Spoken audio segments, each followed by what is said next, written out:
பிறக்க போகும் புத்தாண்டு அழகாக்க உங்களை புத்துணர்ச்சியாக்கக்கூடிய இந்த குட்டி குட்டி தன்னம்பிக்கை கதைகளை பார்க்கலாம் வாங்க. டிபி டாக்ஸ் நேயர்களுக்கு வணக்கம். நான் உங்க பிரியா. வீடியோக்குள்ள போறதுக்கு முன்னாடி நம்ம டிபி டாக்ஸ் சேனலை சப்ஸ்கிரைப் பண்ணுங்க, பெல் பட்டனை கிளிக் பண்ணுங்க. ஒரு ஊர்ல ஒரு பொண்ணு இருந்தா. அவளுக்கு ரோஜா பூனா ரொம்ப பிடிக்கும். அவ ஏழை பொண்ணுங்கிறதால தினமும் ரோஜா பூ வாங்குற அளவுக்கு அவகிட்ட வசதி இல்ல. அதனால அந்த ஊர்ல இருக்க ஒரு பணக்காரர் வீட்டுக்கு போய் காவலாளி தூங்கினதுக்கு அப்புறமா பூக்கள் எல்லாத்தையும் பறிச்சிருவா. தினமும் ரோஜா பூ திருடு போகிறத வீட்டோட உரிமையாளர் கண்டுபிடிச்சிட்டாரு. திருடனை கண்டுபிடிக்கணும்னு காவலாளிக்கு உத்தரவிட்டாரு. அவனும் தூங்காம முழிச்சிருந்தான். பூ பறிக்க வந்த பொண்ணு காவலாளி கிட்ட கையும் களவா மாட்டிக்கிட்டா. அந்த பொண்ணோட புடவை மடி நிறைய பூக்களா இருந்துச்சு. மாட்டிக்கிட்ட அவளுக்கு என்ன பண்றதுன்னு தெரியாம திகச்சு போனான். யோசிச்சு பார்த்தா அவ தோட்டத்துல இருந்து வீட்டுக்கு போகிறதுக்குள்ளேயே அந்த பூக்களோட இதழ்கள் எல்லாம் சாப்பிட்டுட்டா.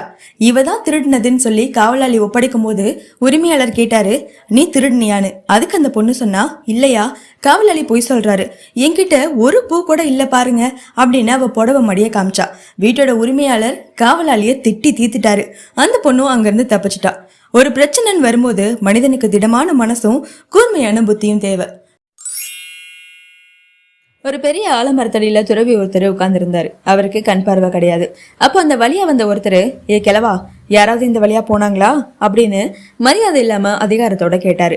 அதுக்கு அந்த துறவி, அப்படி யாரும் போனதா எனக்கு தெரியலன்னு சொல்லிட்டாரு. கொஞ்ச நேரம் கழிச்சு இன்னொருத்தர் வந்தாரு.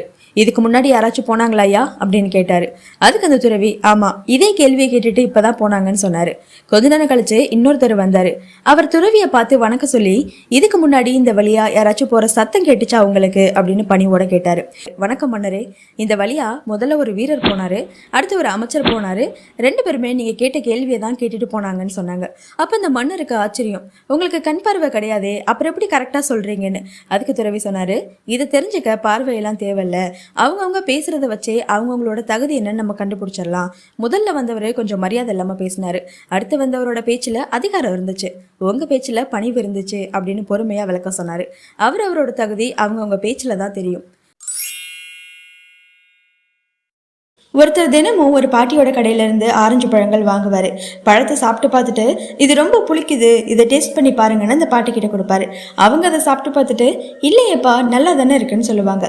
இதெல்லாம் பார்த்துக்கிட்டு இருந்த அவங்க மனைவி கேட்டாங்க, ஏங்க, பழம் எல்லாம் நல்லா இனிப்பா தானே இருக்கு, அப்புறம் ஏன் தினமும் அந்த பாட்டி கிட்ட டிராமா போடுறீங்கன்னு. அதுக்கு அவர் சொன்னாரு, அந்த பாட்டி கிட்ட நல்ல இனிப்பான பழங்கள் தான் இருக்கு, இருந்தாலும் தனக்குன்னு ஒரு பழத்தை கூட அவங்க சாப்பிட்ருக்க மாட்டாங்க. நான் இப்படி குறை சொல்றதால அவங்க தினமும் ஒரு பழம் சாப்பிட்றாங்கன்னு சொன்னாரு. பாட்டி கிட்ட பக்கத்து கடையில இருந்தவர் கேட்டாரு, நீ அதிக இடம் உள்ள பழங்கள் தான் அவருக்கு கொடுக்குற, இருந்தாலும் உன்னோட பழங்களை அவர் குறை சொல்லிக்கிட்டு தானே இருக்காருன்னு. அதுக்கு அந்த பாட்டி சொன்னாங்க, இப்படி குறை சொல்லி தான் தினமும் ஒரு பழத்தை அவன் என்னை சாப்பிட வைக்கிறான், அது எனக்கு தெரியாதுன்னு அவன் நினைச்சுக்கிறான். நான் அதிகமா இடம் உள்ள பழங்களை அவனுக்கு கொடுக்கறது இல்லை, மாறா அவனோட அன்புல என்னோட தராசு கொஞ்சம் சரிஞ்சிருதுன்னு சொன்னாங்க. இப்படி சின்ன சின்ன அன்புல தாங்க இன்னும் ஜீவன் இருக்கு. அன்பை விதைச்சா அன்பை அறுவடை செய்யலாம்.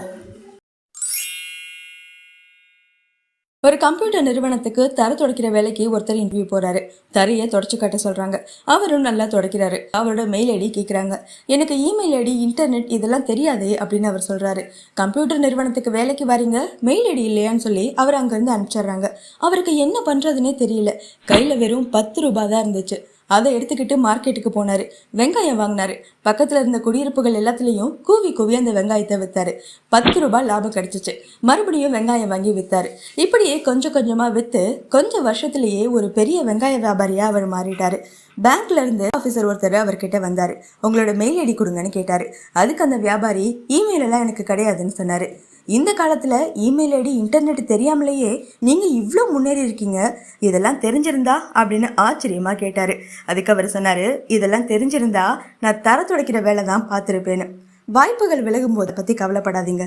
எல்லா நன்மைக்கும் நினைச்சு தொடர்ந்து முயற்சி செஞ்சா அதை விட மிக பெரிய வெற்றி உங்களுக்காக காத்திருக்கும்.